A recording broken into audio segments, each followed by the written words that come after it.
Well, hey guys, good morning. Brent Abel here at webtennis.com. Another episode of What's the Right Shot. Another point from practice match I played against my good friend Bruno Walker a few years ago over at the Berkeley Tennis Club. And look, what we're going to look at here is an attempt at a forehand passing shot. And I think in the picture I stopped it right about here. Yeah, right about there. And look, I mean, I think the key with passing shots, whether it's a forehand or whether it's backhand, is that you've got three targets here, right? I mean, you can sense that the serve and volley guy is not on top of the net, right? So a lob is not really part of the deal, other than there is a shot choice that's rarely talked about. It's typically a two-shot play. I mean, it's going to be that way. Other times in passing shots, I think we make the mistake in terms of thinking that this is going to be an outright winner or not, meaning that or not is not a good thing. So, and I disagree with that. I really believe that passing shots are always a two-shot mindset.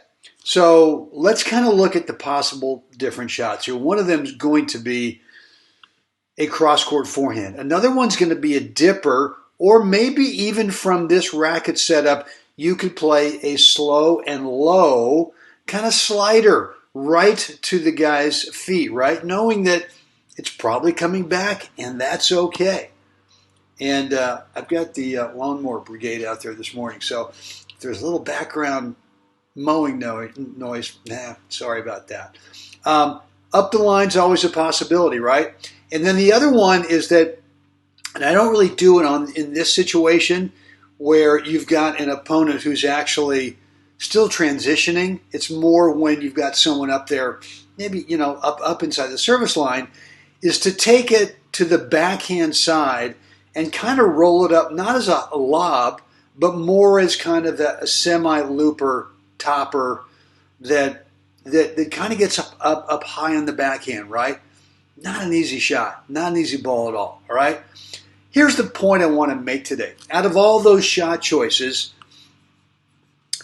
what I want you to be thinking about is you play your return, and now you're going to evaluate right now, all right, what's my shot choice? I've already got it in my mind, my shots, and I used to not do this.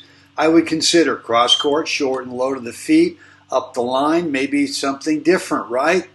But no, and I just found that if I did that, if I waited too long, thinking, well, my initial shot choice, maybe there's a better one. And it just doesn't work. You don't fully commit. Because if you always think to yourself, this is going to be a two-shot play, no matter what, it's going to be a two-shot play, that's okay. And if the ball comes back, well, heck, we'll just take it from there. So my point today is I want you on your passing shots to fully commit to whatever is your initial shot choice, right? And in this case for me, I've just committed to fully going cross court and assuming that it's going to come back. And even if he gets to this, I got to be looking to move forward to be able to clean it up, right? And it ends up going by him. So that's kind of the definition to me of an outright winner is I'm thinking two-shot play, but guess what? The ball bounces twice, and there comes the second bounce right there. If there's a second bounce, well, then okay, it's a winner. So that's the message for today, guys, is to whatever you see coming is to make sure that whatever is your initial instinctive shot choice, and don't be thinking, well, there's a formula here for what the right shot choice is, right? It's whatever your instincts tell you. And that could be dependent on, for whatever reason, your up the line forehand is way better, is more consistent. That's the right shot. Your little dipper at the guy's feet, you can hit, in your sleep. that's the right shot and go with it, right? Or in this case for me, for whatever reason, I don't know, but I just chose to go cross court.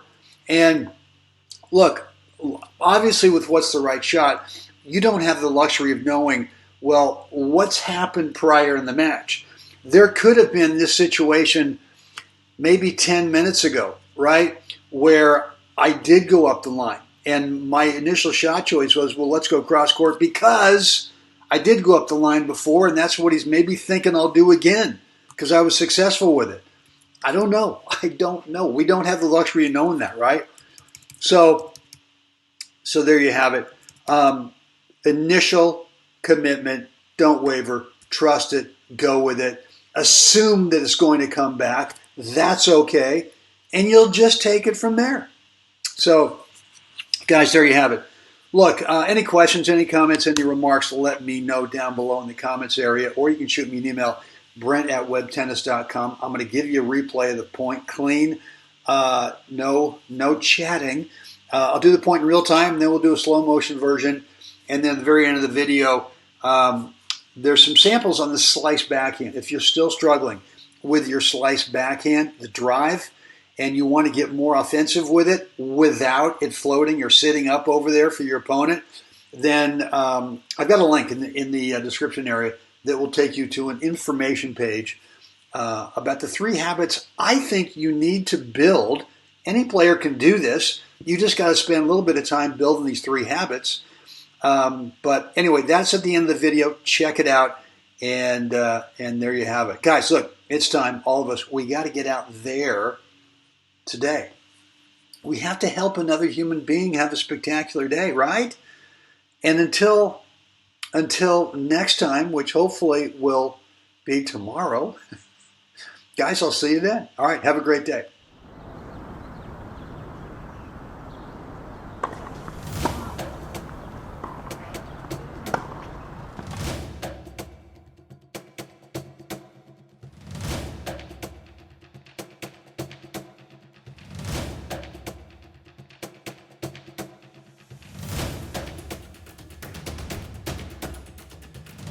Well, hey, it is Brent back here with you. Really hope you enjoyed this episode of What's the Right Shot. And yeah, if you're still trying to figure out your one-handed backhand slice, your underspin drive, right, where it's not floating and sitting up for your opponent, then what I've got for you is a course I want you to check out below. There is a link down below in the description area that will take you to an information page, because there's really 3 habits that we've got to have on this backhand slice.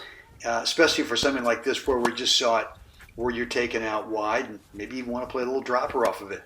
Here are a couple of points from a match I played a while ago. And look, if you think you always have to topspin a backhand passing shot, you don't. And here are a couple examples of how you can actually play a really controlled slice underneath your opponent and be good. So look, if you want some help with the slice backhand, down below, there's a link. Click it, and it'll take you to an information page, and you get a lot more details on what's in the course. And there are several bonus courses in the package as well.